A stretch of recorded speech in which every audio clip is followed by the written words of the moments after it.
బట్టతలతో బాధపడుతున్నారా? ఆధునితనమైన పద్ధతిలో hair transplantation చేయబడును. Face clinic, Hyderabad.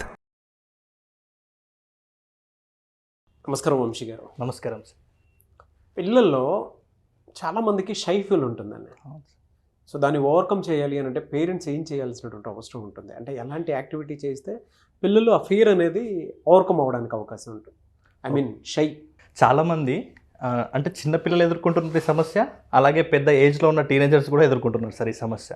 కాబట్టి మనం ఈ దాంట్లో అసలు రావడానికి కారణం ఏంది, దాన్ని ఎలా ఓవర్కమ్ చేయాలో మాట్లాడుకుందాం ఈ వీడియోలో. ఫస్ట్ వచ్చేసి సార్, ఒక కవి ఏమంటాడంటే, గొప్ప గొప్ప జ్ఞానం అంతా ఎక్కడుంది అంటే, ఆ కవి ఏం రాస్తాడంటే సమాధుల్లో ఉంది అని రాస్తాడు అనమాట.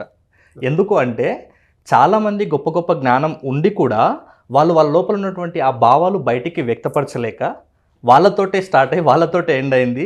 అందుకే గొప్ప గొప్ప భావాలన్నీ సమాధుల్లో ఉన్నాయని చెప్తాడనమాట. అంటే మొహమాటం, సిగ్గుతోటి వాళ్ళ ఫీలింగ్స్ని ఎక్స్ప్రెస్ చేస్తలేరనమాట. ఫస్ట్ మొహమాటంకి సంబంధించి మనం ఒక యాక్టివిటీ చేద్దాం సార్. ఒక వ్యక్తి ఏం చేశారంటే సార్, ఆ వ్యక్తి పల్లమ్మే వ్యక్తి అనమాట. ఆ పల్లమ్మే వ్యక్తి తన బోర్డు మీద ఇలా రాసుకున్నాడు అనమాట, ఇచ్చట తాజా పండ్లు అమ్మబడును అని రాసుకున్నాడు అనమాట. అయితే అక్కడికి ఆ మార్కెట్కి ఒక పర్సన్ వచ్చి అంటాడు, ఆల్రెడీ నువ్వు ఇక్కడనే కదా అమ్ముతున్నది, మళ్ళీ బోర్డు మీద ఇచ్చట అని రాయాల్సిన అవసరం ఉందా? ఇచ్చట అనేది తీసేయొచ్చు కదా ఆ బోర్డులో అని చెప్తాను అనమాట. అయితే ఆ వ్యక్తి ఏం చేస్తాడంటే సరే అని ఇచ్చట అనేది తీసేస్తాడు. ఇప్పుడు ఏముంటుంది సార్? తాజా పండ్లు అమ్మబడును. అయితే ఇంకొక పర్సన్ వస్తాడనమాట. ఇంకొక పర్సన్ వచ్చిన ఏమంటారంటే, అరే ఎవరైనా కూడా తాజా పండ్లే అమ్ముతారు కదా, అందరు పాడైపోయినవి లేకుంటే తాజాగా లేని పండ్లు అయితే మార్కెట్లో అమ్మరు కదా, మళ్ళీ ఇక్కడ తాజా పండ్లు అమ్మబడని రాసుకోవాల్సిన అవసరం ఉందా అని అంటారు అనమాట. దాన్ని కూడా తీసేయచ్చు కదా బోర్డులో, తాజా ఎందుకు మెన్షన్ చేసినావు అంటాడు. సరే అవును కదా నిజమే కదా అని ఆ వ్యాపారం ఏం చేస్తాడు, మళ్ళీ కూడా ఇది కూడా తీసేస్తాడు అనమాట. ఇచ్చట పోయింది, తాజా పోయింది. ఇప్పుడు ఏముంది? పండ్లు అమ్మబడును. ఇప్పుడు నెక్స్ట్ ఇంకొక పర్సన్ వస్తాడు అనమాట.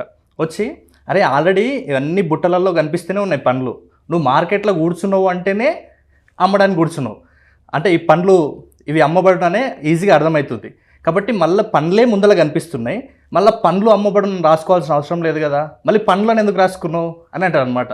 ఆ వ్యక్తి ఆలోచన చేసి అవును కదా పండ్లు నిజమే కదా, పండ్లు ఇవన్నీ కూడా పండ్లే, మళ్ళీ పండ్లు అమ్మబడును ఎందుకని అంటాడు. సో ఇప్పుడు ఇది కూడా తీసేస్తాడు. ఇప్పుడు ఏం మిగిలింది సార్? అమ్మబడును. ఎవరైనా మార్కెట్లో కూర్చున్నారంటేనే అమ్మడానికే కూర్చుంటారు, అంతే కదా. మళ్ళీ అమ్మబడును అని స్పెషల్గా రాసుకోవాలని అని అంటాడు ఇంకో పర్సన్ వచ్చి. అప్పుడు ఆ పర్సన్ ఏం చేస్తాడు, నిజమే కదా అని అమ్మబడును కూడా తీసేస్తాడు. ఇప్పుడు బోర్డు మొత్తం ఏమైంది? ప్లేన్ అయిపోయింది, ఏం లేదు. అంటే ఓ పర్సన్ వచ్చి చెట్ట తీసేయమన్నాడు, ఇంకో పర్సన్ వచ్చి తాజా తీసేయమన్నాడు, ఇంకో పర్సన్ పండ్లు తీసేయమన్నాడు, ఇంకో పర్సన్ అమ్మబడును కూడా తీసేయమన్నాడు. మొత్తం ఎంటీ బోర్డు ఉంది. ఇప్పుడు నెక్స్ట్ డే ఇంకో పర్సన్ వచ్చి అరే ఏమైందయ్యా బోర్డు ఖాళీగా పెట్టిను, ఆ బోర్డు మీద ఏమన్నా రాయొచ్చు కదా అన్నాడంట. అంటే దీన్ని బట్టి, ఈ యాక్టివిటీని బట్టి ఏమర్థమైందంటే, జనాలు ఏం చేసినా ఏం చేయకపోయినా ఏదో ఒకటి అంటూనే ఉంటారు. చాలామందికి మొహమాటం ఎందుకు వస్తారంటే, వాళ్ళేమనుకుంటారో వీళ్ళేమనుకుంటారో అనే ఆ అపోహ నుంచి జనాలకి మొహమాటం, సిగ్గు అనేది స్టార్ట్ అవుతుంది సార్. కాబట్టి మీరు ఏం చేసినా ఏం చేయకపోయినా అనేవాళ్ళు అంటనే ఉంటారు. వాళ్ళు ఏమంటారు అనేది మన కంట్రోల్ లేదు కాబట్టి దాన్ని పట్టించుకోకండి. అయితే మరి చిన్నపిల్లలకి ఎక్కడి నుంచి స్టార్ట్ అవుతుంది అంటే ఈ మొహమాటం, సిగ్గు అనేది? అయితే మరి పెద్దవాళ్ళకు అర్థమైపోయింది, అంటే జనాలు అది ఇది అంటుంటారు, మేము దాన్ని పట్టించుకోకూడదు అనే విషయం అయితే అర్థమైంది. మరి చిన్నపిల్లలకి ఎక్కడి నుంచి స్టార్ట్ అయిందంటే, చిన్నపిల్లలు రా అనే అక్షరం ఉంటే రా అని పలుకుతుంటారు. ఫర్ ఎగ్జాంపుల్ రాహుల్ అంటే లాహుల్ అని పలుకుతుంటారు. అంటే వాళ్ళకి ముద్దుగా అనిపిస్తుంది ఆ టైంలో. అయితే ఈ చిన్నప్పుడు వీళ్ళు పలికే పదాలు కొంతకాలం తర్వాత పేరెంట్స్ దీన్ని సరిచేయాలి అనే విషయం మర్చిపోతున్నారు. అంటే అప్పటికి బాగానే ఉంటుంది కాబట్టి నవ్వుకుంటారు, చాలా బాగా ముద్దుగా అనిపిస్తుంటుంది. అయితే వీళ్ళు కొంతమంది ఉన్నప్పుడు ఇదే వర్డ్స్ మాట్లాడుతుంటే జనాలు అందరు చూసి నవ్వుతారు. ఇలా నవ్వడం వల్ల వాళ్ళ లోపల ఒక షై ఫీలింగ్ వస్తుంది, అరే నేను మాట్లాడితే వీళ్ళు నవ్వుతున్నారు అని. ఇంకొక మెయిన్ రీజన్ ఏంటంటే, స్టూడెంట్స్ స్కూల్కి వెళ్తారు కదా, స్కూల్కి వెళ్ళినప్పుడు సార్ ఏదో ఒక క్వశ్చన్ అడిగినప్పుడు వాళ్ళని లేపి ఏదో ఒక క్వశ్చనో లేదంటే ఏదో ఒకటి అడిగినప్పుడు ఇతను చెప్పడంలో ఏమన్నా మిస్టేక్ అయితే అందరూ కూడా క్లాస్ రూమ్లో నవ్వుతారు. ఇలా నవ్వడం వల్ల ఏం చేస్తారంటే వాళ్ళు ఆటోమేటిక్గా అరే నేను నిలబడి ఏదైనా మాట్లాడితే, నేను ఏదైనా చెప్తే జనాలు అందరూ నవ్వుతున్నారు అన్న కాన్సెప్ట్ వాళ్ళ లోపల ఫీడ్ అయిపోతుంది. ఎందుకంటే చిన్నపిల్లలు అప్పుడప్పుడే వాళ్ళ మైండ్ మెచ్యూరిటీ పెరుగుతుంటుంది, అప్పుడే వాళ్ళు బిలీఫ్స్ని ఎక్కువగా తీసుకుంటుంటారు, విని అర్థం చేసుకుంటుంటారు. ఇలాంటి టైంలో వాళ్ళు ఇలాంటి రాంగ్ బిలీఫ్ సిస్టమ్ ఏదైతే ఉందో దాన్ని ఏర్పరచుకోవడం వల్ల వీళ్ళు ఇంకా ఏ పని కూడా ముందులో చేయలేరు. ఒకవేళ కొంతమంది మెచ్యూరిటీ ఉన్నవాళ్ళు ఈ విషయాల్ని మర్చిపోయి వాళ్ళు రెగ్యులర్ లైఫ్లోకి వచ్చి చాలా బాగా మళ్ళీ మామూలుగా కలిసిపోతారు.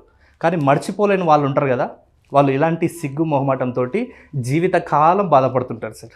మరి ఎలా సార్ అంటే పిల్లలు కూడా కాన్షియస్లోనే ఉండి ఒక క్లారిటీకి వచ్చేస్తున్నారు. ఓకే, నేను ఇలా మాట్లాడితే ఇలా నవ్వుతున్నారు, సో ఇలా నవ్వకూడదేమో.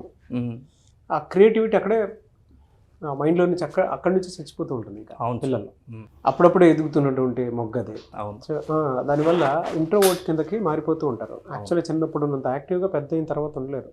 ఎందుకంటే ఇంట్లో పెరిగిన వాతావరణం వాళ్ళని యాక్టివ్ లిజనర్ గాను, యాక్టివ్ విజువలైజర్ గాను, యాక్టివ్ అటు ఇటు తిరుగుతూ ఉంటారు కదా. సో ఆ రోమింగ్ మదర్లోకి వచ్చేటప్పటికి భలే ఉన్నాడు అనుకుంటా. బట్ స్కూల్స్ కాలేజెస్కి వెళ్ళేటప్పటికి ఏంటంటే ఇంట్లో ఉన్న వాతావరణం అక్కడ కనిపించకపోవచ్చు. మీరు ఇందా చెప్పినట్లు అంటే ఎవరు అనుకునేది వాళ్ళు ఆ విధంగానే అనుకుంటూ ఉంటారు. బట్ పిల్లలకి అది అర్థం కాదు. ఓకే, వీళ్ళు అవుతున్నారేమో, నేను మేబీ రాంగ్ ఏమో అనేటువంటి సెల్ఫ్ అనాలిసిస్లోకి వచ్చేస్తారు. అవును సార్. దాన్ని ఎలా ఓవర్కమ్ చేయాలి మరి? ఫస్ట్ పేరెంట్స్ అయితేనేమో వాళ్ళు మార్చుకోవాలి వాళ్ళ సెల్ఫ్ టాక్. లేదనుకుంటే ఒకవేళ పిల్లల్లో కనిపిస్తే పేరెంట్స్ కేర్ తీసుకోవాలి ఆ పిల్లల సెల్ఫ్ టాక్ అనేది మార్చడానికి. ఎందుకంటే ఏదైతే మన చుట్టూ ఉన్న 5 పీపుల్స్ ఉంటారో వాళ్ళలాగానే మనం తయారవుతాం. కాబట్టి చిన్నపిల్లల్లో సిగ్గు మొహమాట రావడానికి కూడా చిన్నతనమే కారణమవుతుంది. కాబట్టి ఆ పిల్లల యొక్క సెల్ఫ్ టాక్ని మార్చే ప్రయత్నం చేయాలి. పిల్లల సెల్ఫ్ టాక్ మార్చాలి అంటే వాళ్ళు తిరిగే ఫ్రెండ్స్ ఎలా ఉన్నారు, వాళ్ళు చదివే పుస్తకాలు ఎలా ఉన్నాయి అనే దాని మీద దృష్టి ఉంటుంది. కాబట్టి పిల్లల దగ్గర వాళ్ళ సెల్ఫ్ టాక్ మారాలంటే ఖచ్చితంగా పేరెంట్స్ కూర్చొని మాట్లాడాలి వాళ్ళ దగ్గర. అలాగే వాళ్ళ సెల్ఫ్ టాక్ను బట్టే వాళ్ళ బిలీఫ్ స్టార్ట్ అయితే వాళ్ళ బిలీఫ్స్ని బట్టే వాళ్ళ మైండ్ సెట్ ఉంటుంది. దాన్ని బట్టే వాళ్ళు యాక్షన్ చేస్తారు, దాన్ని బట్టి రిజల్ట్ వస్తాయి. కాకపోతే ఫస్ట్ ఆ సెల్ఫ్ టాకే నేను మొహమాటం, నాకు సిగ్గు అనేది ఫస్ట్ వాళ్ళ మైండ్లో నుంచి తీసేపియాలి. ఎందుకంటే మీరు దాన్ని ఎంతకాలం క్యారీ చేసినంత కాలం అది ఎలాగో మీ లక్ష్యాలను చేరడానికి, మీ లైఫ్లో సక్సెస్ అవ్వడానికి రీజన్ అవ్వదని అందరికీ తెలుసు. అలాంటప్పుడు దాన్ని క్యారీ చేస్తుండడం ఎంతవరకు న్యాయం చెప్పండి. కాబట్టి ఫస్ట్ ఆ సెల్ఫ్ టాక్ని మీరు మార్చుకోండి, మీ పిల్లలకు మార్పించండి. ఫస్ట్ వాళ్ళకు మాకు సిగ్గు మొహమాటం అనే విషయం ఫస్ట్ వాళ్ళ నోట్ల నుంచి రాకూడదు. నెక్స్ట్ వచ్చేసి రిజెక్షన్ని యాక్సెప్ట్ చేయాలి. ప్రతి ఒక్కరు కూడా వాళ్ళేమంటారు వీళ్ళేమంటారు అని మీరు ఆపేస్తారు కదా.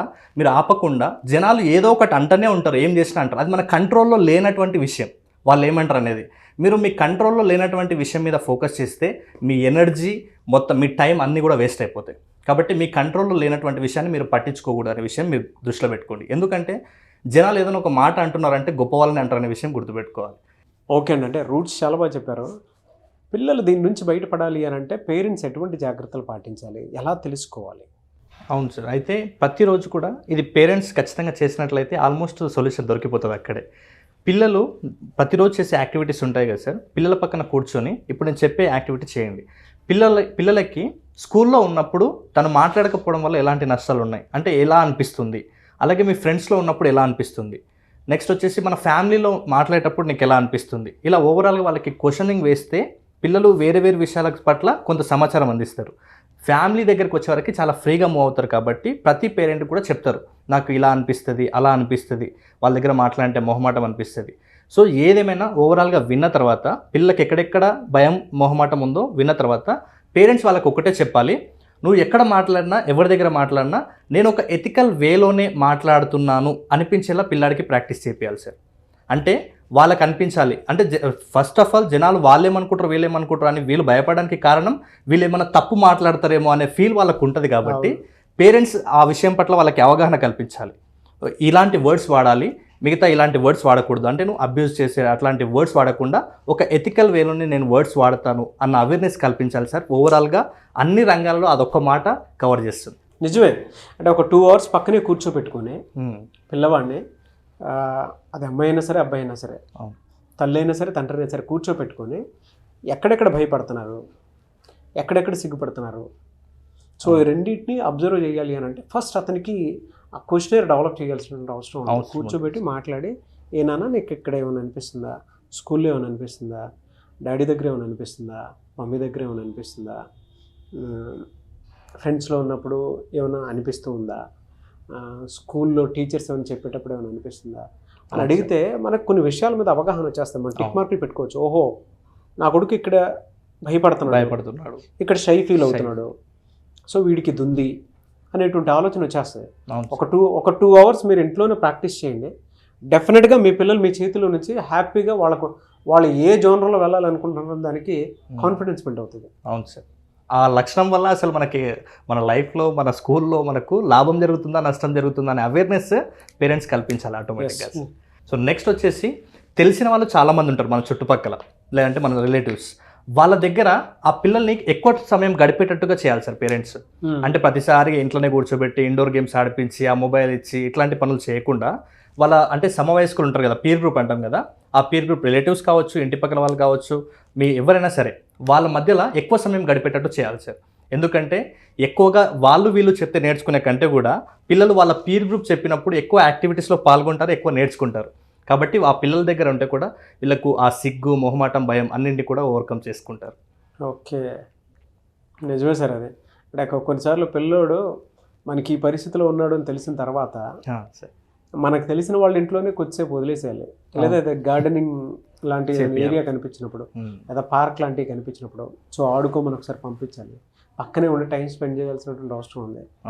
వారానికి ఒక 2 సార్లు చేసిన అలాంటి పనులు ఈవినింగ్ అవర్లో పిల్లల్ని తీసుకెళ్ళి కూర్చోబెట్టి మాట్లాడించినట్టుంటే, లేదంటే సండేలు లేదా ఒక 2 hours తన మీద స్పెండ్ చేసి ఇంటి చుట్టుపక్కల ఉన్నటువంటి వాతావరణంతో పిల్లలతో కాంబినేషన్లో ఆడిపించుకోగలిగితే మాత్రం డెఫినెట్గా కొంత చేంజ్ అయితే చూస్తాం మనం. 100% వెరీ న్యాచురల్ థెరపీ అనేది. అవును సార్. అసలు దీనికి కోట్లు 5 లక్షలు ఖర్చు పెట్టి అసలు వీడు షై ఫీల్ అవుతున్నాడు, ఫియర్ ఉంది అనేటువంటి దాన్ని ఎక్కడెక్కడో తీసుకెళ్ళి చూపించాల్సినటువంటి అవసరం కూడా లేదు. అవును sir. Very good realistic tip అండి. నిజంగా ఎథికల్ వేలో మనం లాంగ్వేజ్ మాత్రం డెవలప్ చేయాల్సినటువంటి అవసరం పిల్లల్లో చాలా ఉంది. అవును సార్. లాంగ్వేజ్ బాగాలేకపోతేనే చుట్టుపక్కల ఉండేటువంటి వాళ్ళు నవ్వుతారు. Communication is key. అది ఎలా కమ్యూనికేట్ చేస్తున్నారు అనేటువంటి దాని మీద ఆ కాన్సెప్ట్ అర్థమయ్యేలా చెప్తే చాలు ప్రతిసారి. సో వాళ్ళలో కూడా కాన్ఫిడెన్స్ డెవలప్ అవుతుంది. వెరీ గుడ్ అనాలిసిస్ అండి, very good knowledge. Thank you sir, thank you so much Vamsi గారు. అయితే చాలామంది మీ దగ్గర అపాయింట్మెంట్ తీసుకొని మా పిల్లల్లో పలానా ప్రాబ్లం ఉంది, దాని నుంచి బయటపడాలనుకుంటున్నారు, మా పిల్లల్లో మెమరీ పవర్ తక్కువ ఉంది, పర్ఫార్మెన్స్ తగ్గిపోతుంది అనుకునేటువంటి ఆలోచనతోటి మీలాంటి వాళ్ళ దగ్గర అప్రోచ్ అవుదాం అనుకున్నటువంటి వాళ్ళు చాలామంది ఉన్నారు. కోర్సెస్ ఏమైనా ఉన్నాయా? ఆన్లైన్ కోర్సెస్ అయినా సరే, ఆఫ్లైన్ కోర్సెస్ అయినా సరే, అండ్ దాంతోపాటు పర్సనల్ అపాయింట్మెంట్ కోసం మీ దగ్గరకు వచ్చేటువంటి వాళ్ళు చాలామంది ఉన్నారు. మిమ్మల్ని అప్రోచ్ అవ్వాలంటే ప్రాసెస్ ఏంటి? ఈ మధ్యకాలంలో చాలామంది ఆ లెర్నింగ్ డిజబిలిటీతో చాలా బాధపడుతున్నారు. కాబట్టి మీకు ఎలాంటి ప్రాబ్లం ఉన్నా సరే ఇక్కడ స్క్రీన్ మీద కనబడే నెంబర్కి కాల్ చేసి మా టీం దగ్గర అపాయింట్మెంట్ తీసుకోండి. లేదు అనుకుంటే ప్రతిరోజు కూడా నేను ప్రతి Sunday free demo class conduct చేస్తాను. దాని తర్వాత మీకు కోర్సెస్ ఆన్లైన్, ఆఫ్లైన్ 2 కూడా జరుగుతుంటుంది. ఎప్పుడెప్పుడు ఎలాంటి ఏ డేట్స్లో జరుగుతుంది అనేది కూడా మా టీం మీకు ఇన్ఫామ్ చేస్తారు. మీరు ఒకవేళ ఏం జరుగుతుంది, క్లాస్లో ఏమేమి నేర్చుకోవచ్చు అనే విషయాలు తెలుసుకోవాలంటే ఖచ్చితంగా ఫ్రీ డెమో క్లాస్కి అటెండ్ అవ్వండి. ఎవ్రీ మండే కూడా ఒక న్యూ బ్యాచ్ స్టార్ట్ అవుతుంది. అదే అపాయింట్మెంట్ కావాలంటే ఇక్కడ మన స్క్రీన్ మీద కనిపిస్తుంది కదా నెంబర్, దాన్ని కాల్ చేస్తే మా టీం మీకు చెప్తారు సార్. ఆన్లైన్, ఆఫ్లైన్ ఏదైనా పర్లేదు? ఆన్లైన్, ఆఫ్లైన్ ఏదైనా పర్లేదు. Very good sir. Anyway sir, thank you అండి. Thank you so much Vamsi garu. Thank you sir. చూసారు కదా వీడియో. ఈ వీడియోపై మీ అభిప్రాయం కమెంట్ బాక్స్లో పోస్ట్ చేయండి. ముఖ్యంగా మీరు కనుక మీ పిల్లల్లో ఏ చేంజెస్ కనుక మీరు చూసినా, అబ్నార్మాలిటీగా మీకు కనిపించినా కూడా మీకు తెలియకుండానే పిల్లలు పెరిగే కొద్దీ ఒక్కొక్క స్టేజ్లో ఒక్కొక్కలా మారిపోతూ ఉంటారు. వాళ్ళకి ఫలానా డిజార్డర్తోనే బాధపడుతున్నారు, లేదంటే ఫలానా దాంతోనే ఇలా అయిపోతున్నారు అనేటువంటి విషయం మనకు కొన్ని అర్థం కాకపోవచ్చు. బట్ మీకు ఏమాత్రం చిన్న డౌట్ అనిపించినా వంశీ గారి దగ్గరికి తీసుకొచ్చి మీ పిల్లల్ని మీరు డెఫినెట్గా అంటే పర్ఫార్మెన్స్ లెవెల్స్ పెంచాలి అనుకునేటువంటి వాళ్ళు ఎవరైతే ఉంటారో, కౌన్సిలింగ్ కావాలనుకుంటే ఏ దానికి సంబంధించినటువంటి ఇష్యూ అయినా సరే, అది టీనేజ్ పిల్లలు ఉన్నప్పుడు లవ్ అనే పేరుతోటి అట్రాక్ట్ అయ్యి జీవితాన్ని నాశనం చేసుకుంటున్నా, మోసపోతున్నా సరే, స్క్రీన్ మీద మీ కాంటాక్ట్ నెంబర్ కనిపిస్తుంది. దానికి మీరు కాల్ ఆర్ మెసేజ్ వాట్సాప్ చేసి అపాయింట్మెంట్ తీసుకోవచ్చు. అండ్ ఈ వీడియో లైక్ చేయండి, షేర్ మాత్రం తప్పకుండా చేయండి. ఇలాంటి మరిన్ని వీడియోస్ కోసం మా ఛానల్ ఫాలో అవ్వండి. Thank you. సుమన్ టీవీలో మీ పర్సనల్ అండ్ బిజినెస్ ప్రమోషన్స్ కోసం కింది నెంబర్కి కాంటాక్ట్ చేయండి.